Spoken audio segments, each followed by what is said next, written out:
एक famous YouTube celebrity जिसके पास एक सुपर पावर है कि वो लोगों के माइंड रीड कर सकता है, पर उस पावर की वजह से उसे बहुत गुस्सा आता है और उसे सब मिस्टर एरोगेंट के नाम से बुलाते हैं। वो किसी से भी बात नहीं करता, पर एक सिंपल सी लड़की उस खड़ूस से प्यार कर बैठी है। क्या वो लड़की अपने प्यार से उसकी नेचर बदल सकती है या नहीं? चलिए देखते हैं इस मूवी की एक्सप्लेनेशन में। मूवी के बिगनिंग सीन में हम सन को देखते हैं, जो कि एक फेमस यूट्यूबर है। वो और उसका फ्रेंड पीट एक विलेज के करीब खड़े होते हैं। पीट कहता है कि तुम इस विलेज में क्यों नहीं जाना चाहते और यहाँ क्यों रुक गए हो? मैंने तुम्हारे लिए इतनी मेहनत से फेसबुक पेज और यूट्यूब चैनल बनाया, तुम क्यों सब कुछ बर्बाद करना चाहते हो? जिस पर वो कहता है कि मैं लोगों से दूर रहना चाहता हूँ, क्योंकि मैं लोगों के माइंड रीड कर सकता हूँ, इसलिए मुझे चक्कर आ जाते हैं। तो पीट कहता है कि अगर तुम मेरे साथ ना आए तो मैं तुम्हारा साथ छोड़ दूंगा। सन फाइनली पीट के साथ जाने के लिए तैयार हो जाता है।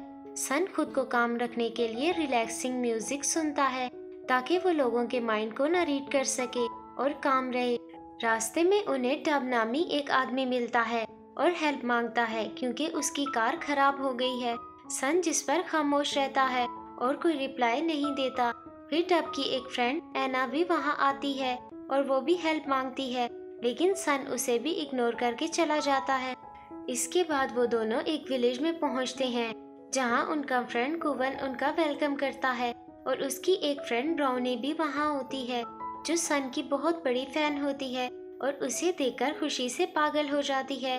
वो इस विलेज पर अपनी थीसिस लिख रही होती है। बातों के दौरान वहाँ टब और एना भी आ जाते हैं, जिनको देख सन काफी एंग्री हो जाता है। असल में एना भी एक राइटर है और वो भी इस विलेज पर लिखने आई है। कुवन उसके बाद सन और पीट से मीटिंग करता है और उन्हें कहता है कि सन को अपना गुस्सा काबू में करना पड़ेगा, वरना ये डॉक्यूमेंट्री शूट नहीं हो सकती। सन कहता है मैं अपना गुस्सा कंट्रोल कर लूंगा, पर मेरी एक शर्त है, इस शूटिंग में 5 से ज्यादा लोग नहीं होंगे। कुवन कहता है ठीक है। शाम को सन और पीट बाहर वॉक कर रहे होते हैं जहाँ उन्हें एना और टब मिलते हैं और एना उसे कहती है कि तुम इतने एरोगेंट ना हुआ करो और इसे तुम्हारी फैन फॉलोइंग और फ्यूचर पर बुरा असर पड़ेगा। जिस पर सन कहता है कि मुझे इससे कोई फर्क नहीं पड़ता। नेक्स्ट डॉक्यूमेंट्री की शूटिंग स्टार्ट हो जाती है। यहाँ डील के मुताबिक 5 से ज्यादा लोग हैं, जिन्हें देखकर सन का मूड कुछ खराब हो जाता है, पर पीट उसे कंट्रोल कर लेता है। यहाँ उन्हें उसकी कम्युनिटी और यहाँ की राइस के बारे में डॉक्यूमेंट्री बनानी होती है।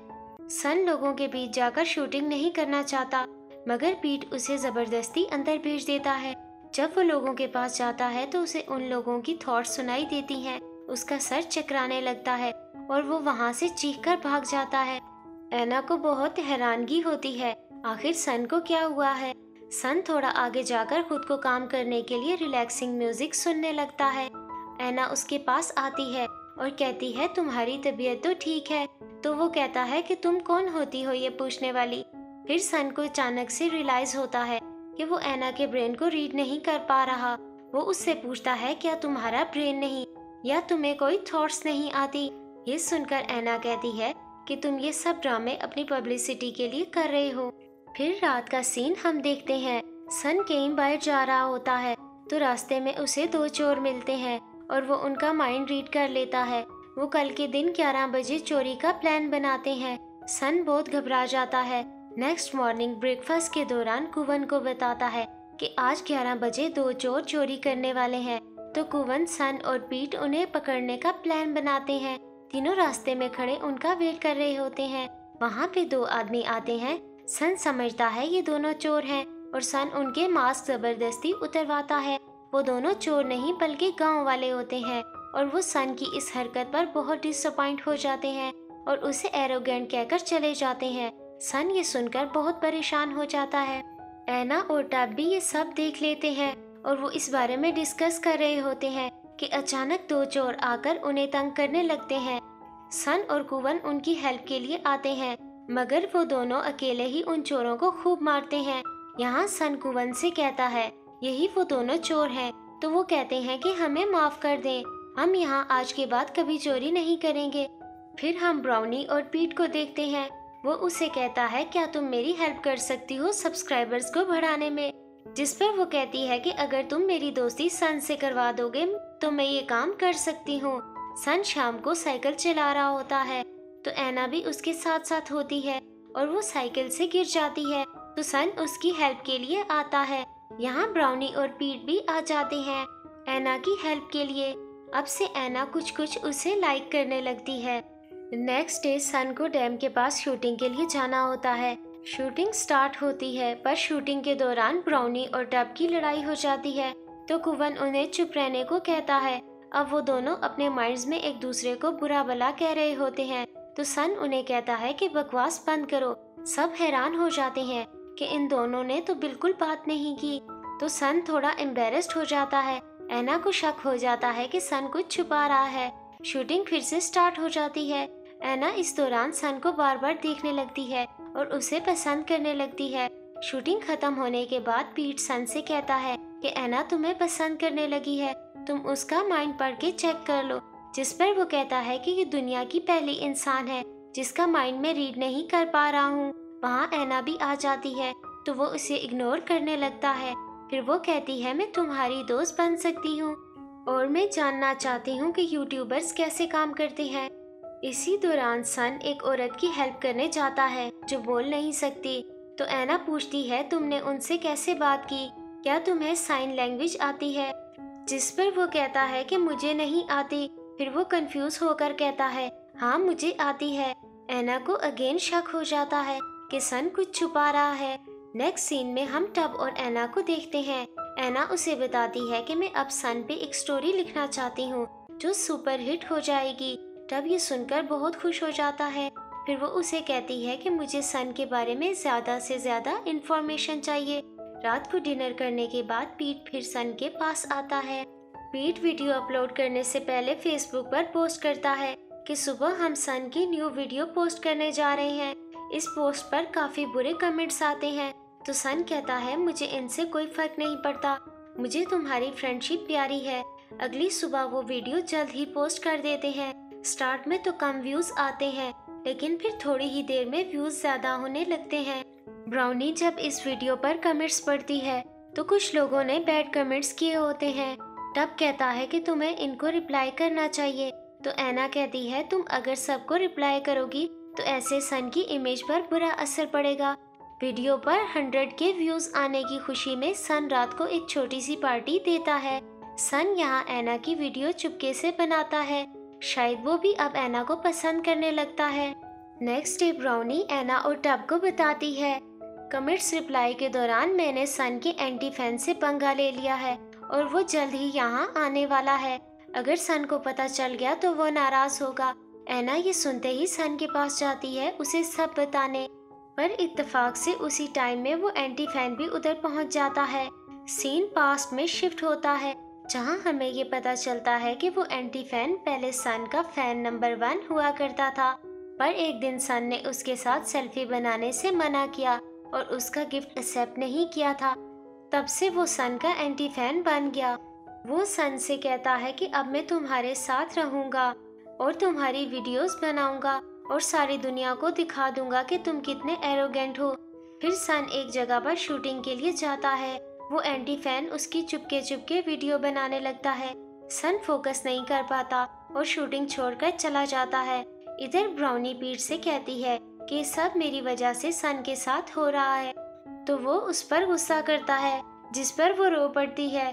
ब्राउनी को रोता देखकर वो उसे चुप कराने लगता है। इसी दौरान सन वहाँ आता है और ब्राउनी उससे माफी मांगती है, मगर वो उसे माफ नहीं करता और उस पर चिल्लाता है। एंटी फैन इधर सन की वीडियो बना रहा होता है। सन ब्राउनी को माफ किए बिना चला जाता है। ऐना इसके बाद एंटी फैन के पास आती है और उसे कहती है कि तुम सन को क्यों बर्बाद करना चाहते हो, जिस पर वो कहता है कि तुमने देखा नहीं वो कितना बुरा इंसान है। तो वो कहती है तुम्हारे पेरेंट्स के कहने पर ही उसने तुम्हारे साथ ऐसा किया था, क्योंकि तुम स्टडी पर फोकस नहीं कर पा रहे थे और दिन रात सन के पीछे पड़े रहते थे। एंटी फैन को अब सब बात समझ आ जाती है कि सन ने सब कुछ मेरी बेहतरी के लिए किया था। सन शाम को वीडियोस शूट करवा रहा होता है। वहाँ ऐना उसके पास आती है और कहती है कि मुझे पता है कि तुम लोगों के माइंड रीड कर सकते हो, क्यों तुम उसका ठीक से यूज नहीं करते। इस पर वो बहुत शॉक्ड हो जाता है कि उसे ये कैसे पता चला। फिर वो उसे कहती है कि जाओ और ब्राउनी से माफी मांगो, वरना मैं रोड से नहीं उठूंगी। अचानक वहाँ 2 बाइकर्स आ जाते हैं। सन एना को उन बाइकर से बचाता है। एना उसे मजीद बताती है कि तुम इन पावर से लोगों की हेल्प कर सकते हो, ये कर्स नहीं बल्कि ये एक गिफ्ट है। तो वो कहता है कि तुम्हें मेरी इन पावर्स के बारे में कैसे पता चला। वो कहती है मैंने एक स्टोरी पढ़ी थी कि एक औरत थी जो लोगों को टच करके उनका माइंड रीड कर सकती थी। तो वो कहता है मैं स्टोरी नहीं बल्कि हकीकत हूँ। फिर वो हैंड्स फ्री लगाने लगता है। तो एना उसे कहती है अब तुम्हें इसकी ज़रूरत नहीं है, मैं तुम्हारी हेल्प कर सकती हूँ, मेरे पास बहुत सारे आइडियाज़ हैं। नेक्स्ट सीन में हम अब उस एंटी फैन को देखते हैं जो सन के पास आकर उससे सॉरी करता है और कहता है मुझे पता चल गया है कि मेरे पेरेंट्स के कहने पर तुमने ये सब किया। सन भी उसे सॉरी करता है और पूछता है कि तुम्हें ये सब किसने बताया। तो वो कहता है कि मुझे एना ने बताया है। सन फिर एना के पास आता है और उसके करीब आने की कोशिश करता है और पूछता है तुम्हें मेरे और एंटी फैन वाली बात का किसने बताया। एना बात घुमाकर वो कहती है मुझसे थोड़ा दूर रहो, जिस पर वो कहता है कि तुम ही ने तो कहा था मैं तुम्हारी हेल्प करूंगी। एना गलती से उसके हाथ पर आइसक्रीम गिरा देती है और वो उसे साफ करने जाता है। यहाँ एना के पास टब आकर उसे कहता है कि तुम्हारा सन के करीब आने वाला आइडिया काम कर गया है और उसकी स्टोरी बहुत हिट हो गई है और हम बहुत फेमस हो जाएंगे। ये बात सन सुन लेता है और एना से कहता है तुम भी बकाया लोगों जैसी ही हो, काश मैं तुम्हारा माइंड रीड कर सकता। इस बात को अब 2 दिन गुजर जाते हैं। सन और पीट कुवन के घर से कहीं और चले जाते हैं। पीट सन से कहता है कि तुम्हें ऐसा नहीं करना चाहिए था, इतनी अच्छी लड़की तुमने खो दी, और उसे कहता है कि तुम खुद को बदलो, इतना एरोगेंट होना तुम्हारे लिए अच्छा नहीं है, अगर तुम ना बदले तो मैं भी तुम्हें छोड़ दूंगा। तो सन कहता है जैसे तुम्हारी मर्जी। पीट ये सुनकर नाराज होकर चला जाता है। ऐसे कुछ दिन और गुजर जाते हैं और सन बहुत सोचता है। फिर वो पीट के पास जाकर सॉरी करता है। कुछ दिन बाद पीट और सन रात को बैठे हुए होते हैं तो वहाँ एना और ब्राउनी आती हैं और एना उसे कहती है मैं तुम्हें इतने दूर से सॉरी करने आई हूँ क्योंकि मुझे तुम अब अच्छे लगने लगे हो। तो वो कहता है कि मुझे तुमसे अब कोई रिलेशनशिप नहीं रखना और उसे अकेला छोड़ आता है। सन जब पीट के पास जाता है तो पीट कहता है कि तुम उसे अकेले जंगल में क्यों छोड़ आए, अगर उसे कुछ हो गया तो। ये सुनकर वो एना को तलाश करने जाता है जो सन को छुप छुप के देख रही होती है। असल में एना, पीट और ब्राउनी ने मिलकर ये सारा प्लान बनाया था ताकि वो जान सके सन एना से कितना प्यार करता है। एना लेग इंजरी का बहाना करती है तो सन उसे उठाकर ले जाता है। नेक्स्ट डे ब्राउनी सन से सॉरी करती है तो वो ब्राउनी से कहता है कोई बात नहीं, और वो भी ब्राउनी से रूड बिहेवियर पर सॉरी करता है। ब्राउनी फिर पीट के पास आती है जहाँ हमें ये पता चलता है कि दोनों अब एक दूसरे से प्यार करने लगे हैं। यहाँ एना और सन बातें कर रहे होते हैं तो एना उसे सॉरी करती है और कहती है कि शुरू में मैं तुम पर स्टोरी लिखना चाहती थी लेकिन बाद में मैं तुम्हें पसंद करने लगी। सन उसे माफ कर देता है और वो भी उसे कहता है कि मैं भी तुमसे प्यार करता हूँ। फिर एना उसे ये भी बताती है कि वो वाली लड़की जो लोगों को टच करके उनका माइंड रीड कर सकती थी वो कोई और नहीं बल्कि मैं ही हूँ। ये सुनकर सन थोड़ा सा शॉक्ड हो जाता है।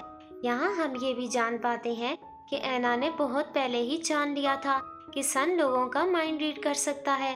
उसने एंटी फैन और सन को टच करके ही सब कुछ जान लिया था और यहाँ मूवी एंड हो जाती है।